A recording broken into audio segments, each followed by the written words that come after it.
Selamat malam, Bapak Dr. Yusuf Setiadi. Izin perkenalkan diri, saya Ira Larasati dari mahasiswa manajemen PJJ S1. Kali ini saya akan mempresentasikan untuk eh, memenuhi syarat UAS. Demikian saya mulai, Bapak izin dengan tema adalah memberdayakan dan memperkuat bisnis UMKM dari pengaruh bisnis global, yaitu strategi penguatan UMKM Indonesia melalui kolaborasi dan akses pasar global. Sebagai latar belakang dan identifikasi masalah adalah UMKM di Indonesia memainkan peran krusial sebagai tulang punggung perekonomian nasional, menyumbang lebih dari 60% terhadap produk domestik bruto atau PDB dan menyerap sekitar 97% tenaga kerja. Namun, seringkali kesulitan bersaing di tengah arus globalisasi yang membawa persaingan ketat dari pelaku bisnis internasional. Kolaborasi antar UMKM, kemitraan dengan korporasi besar, serta akses ke pasar global melalui platform e-commerce dan rantai nilai global atau Global Value Chain atau GVC menjadi kunci penguatan daya saing mereka. Meski demikian, tantangan seperti keterbatasan modal, teknologi, dan pengetahuan pasar ekspor masih menghambat potensi UMKM Indonesia untuk berkembang secara berkelanjutan. Untuk identifikasi masalahnya adalah satu, bagaimana tantangan akses pasar global bagi UMKM Indonesia seperti regulasi ekspor yang rumit, keterbatasan infrastruktur logistik, dan persaingan ketat dari produk impor murah. Dua, mengapa kolaborasi antar UMKM, kemitraan dengan korporasi besar, dan platform e-commerce cross-border belum optimal dimanfaatkan untuk meningkatkan daya saing. Yang ketiga, apa strategi efektif yang dapat diterapkan pemerintah dan pelaku usaha untuk mengatasi keterbatasan modal, literasi digital, serta brand recognition di pasar internasional. Pendekatan penelitian untuk studi kasusnya adalah dinamika perkembangan UMKM.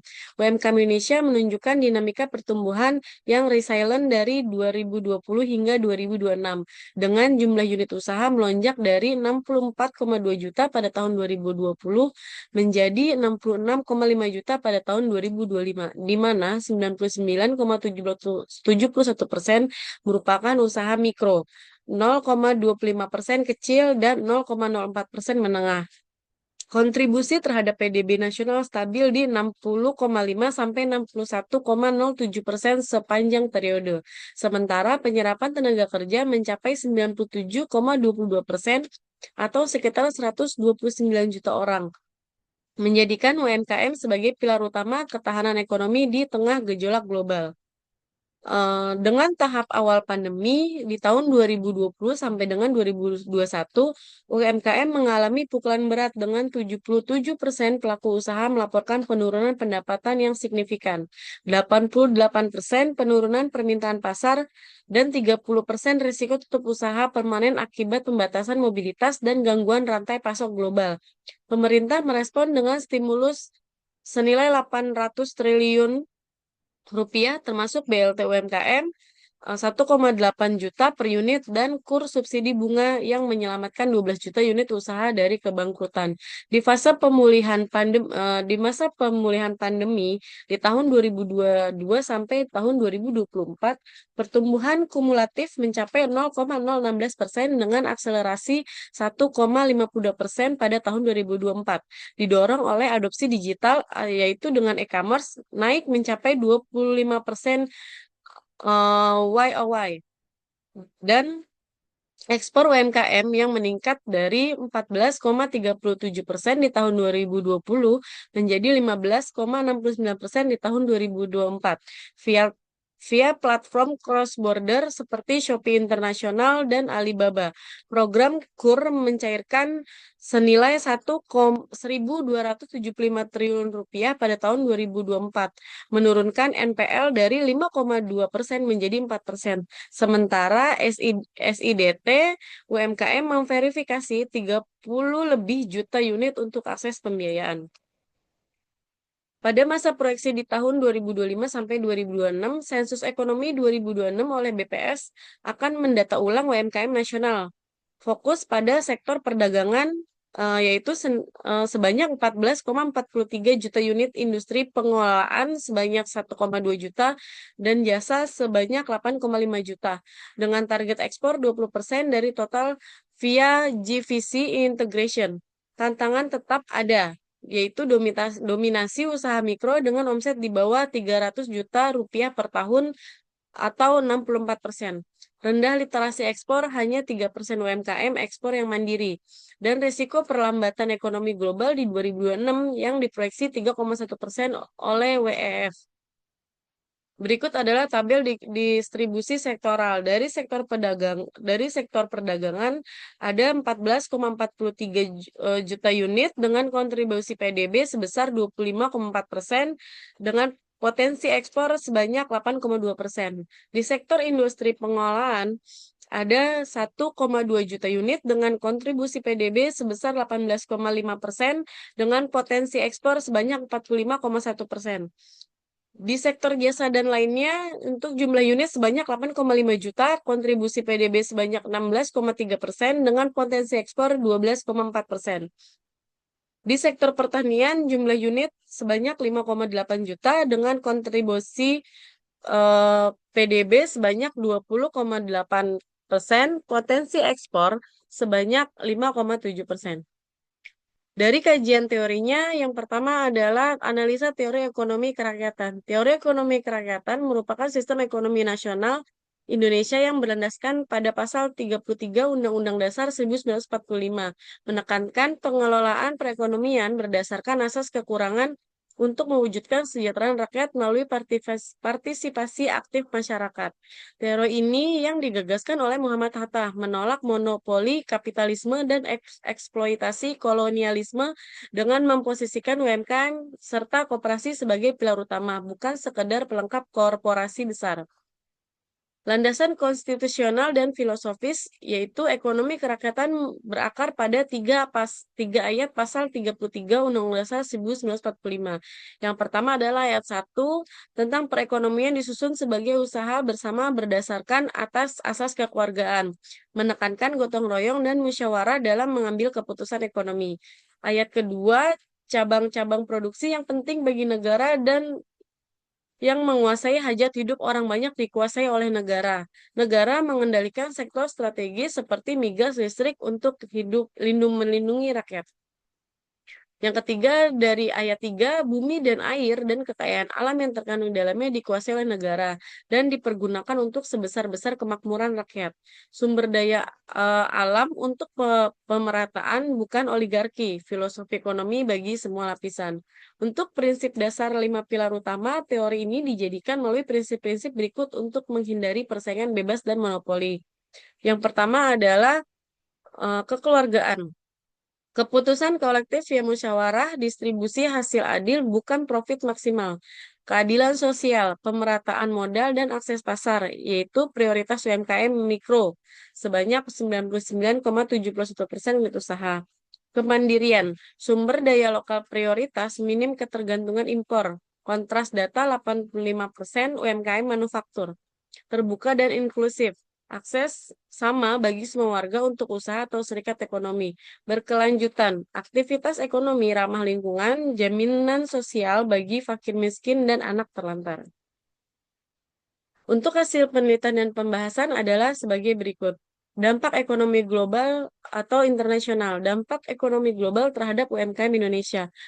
Ekonomi global pada tahun 2026 diproyeksikan tumbuh moderat di 3-3,2% dari data WEF dan atau IMF, memberikan dampak campuran bagi UMKM Indonesia dengan peluang dari konsumsi domestik kuat bertambah 5,2%, namun tekanan signifikan dari perlambatan ekspor, fluktuasi mata uang, dan ketegangan geopolitik UMKM yang menyumbang 61% PDB dan 97% tenaga kerja rentan karena ketergantungan impor bahan baku.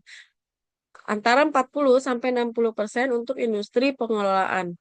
Dan ekspor menjadi rendah di angka 15,69%. Perlambatan ekonomi global dan penurunan permintaan ekspor. Proyeksi BI menunjukkan ekonomi dunia melambat menjadi 3,1%, dengan Amerika Serikat atau Eropa pasca resesi ringan dan Cina menghadapi deflasi, menyebabkan permintaan produk UMKM Indonesia seperti tekstil, kopi, makanan olahan turun menjadi 15-20%. Dampak kuantitatif yaitu ekspor non-migas UMKM stagnan di 452,5 miliar rupiah di tahun 2025, berisiko min 10% YOY jika tarif Trump naik 10-20% pada barang ASEAN. Di sektor terdampak industri pengolahan 45% potensi ekspor kehilangan tender global. Kasus kopi Sumsel kalah saing dengan Ethiopia menjadi minus 30% volume. Efek domino sebanyak 22% UMKM ekspor oriented beresiko tutup, hilang 2-3 juta lapangan kerja mikro. Fluktuasi mata uang dan biaya impor melonjak. Rupiah diproyeksikan sebesar 16.500 sampai 16.900 rupiah per USD atau per dolar. Akibat Fed rate tinggi dan defisit Amerika Serikat menaikkan biaya impor bahan baku hingga 10-15% untuk 85% UMKM manufaktur. Ketegangan geopolitik dan gangguan rantai pasok. Perang dagang AS Cina dan konflik Timur Tengah ganggu logistik global. Overload pelabuhan Tanjung Priok bertambah 40%. Pengiriman 2-3 bulan dengan biaya bertambah 2 kali lipat dibandingkan dengan Singapura. Risiko WEF 2026, yaitu pengangguran global naik memukul remitansi sebanyak 300 triliun per tahun yang menjadi modal UMKM keluarga. Sektor rentan yaitu agraris, dari 25% UMKM terdampak iklim ekstrim. Ekspor turun menjadi 20%. Laundry atau makanan olahan gagal skalabilitas tanpa GVC. Untuk inflasi global dan tekanan domestik. Inflasi dunia fluktuatif, minyak kurang dari 70 dolar per barel, untungkan impor tapi volatil. Domestik 2,5-3,5%. Kemudian tekan daya beli kelas menengah kurang dari 60% dan 40% pembeli UMKM. Positifnya adalah program MBG serap 95% produk UMKM lokal, tambah omset sebanyak 1,4 triliun via kemitraan. Untuk dampak negatifnya, suku bunga kredit non-kur 8,97% turun menjadi 26 BPS.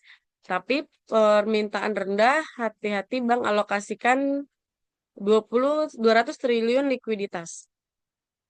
Untuk kesimpulannya adalah UMKM Indonesia sebagai tulang punggung ekonomi nasional dengan kontribusi 61% PDB dan 97% penyerapan tenaga kerja menghadapi tantangan serius dalam akses pasar global akibat keterbatasan modal, literasi digital rendah, serta regulasi rumit dan dampak ekonomi global 2026 yang melambat di 3,1%. Teori ekonomi kerakyatan di pasal 33 Undang-Undang Dasar 1945 menjadi landasan strategis di mana kolaborasi antar UMKM, kemitraan korporasi, dan agregator e-commerce mempresentasikan kekeluargaan modern untuk ditingkatkan daya saing dari ekspor 15,69% menuju target sebanyak 20%. Dinamika 2020 sampai 2026 menunjukkan ketahanan pasca pandemi via KUR sebanyak 1.275 triliun rupiah. Namun 68% UMKM mikro tetap stagnan tanpa intervensi kolaboratif. Sebagai rekomendasi untuk penguatan kolaborasi internal, yang pertama adalah bentuk koperasi digital UMKM per sektor. Sebagai contoh, untuk laundry atau makanan olahan, untuk agregasi produksi minimal 1 ton per bulan. Target partisipasi sebanyak 30% pada tahun 2026 via SIDT atau UMKM. Berikutnya, dorong kemitraan korporasi seperti Unilever, Indofood Supplier Program dengan insentif pajak PPh panel di 0,5% untuk mitra UMKM. Yang berikutnya adalah untuk peningkatan akses pasar global. Simplifikasi regulasi ekspor via one-stop service bea cukai digital, kurangi penundaan dari 2 sampai 3 bulan menjadi 2 minggu untuk 58% UKM yang terdampak.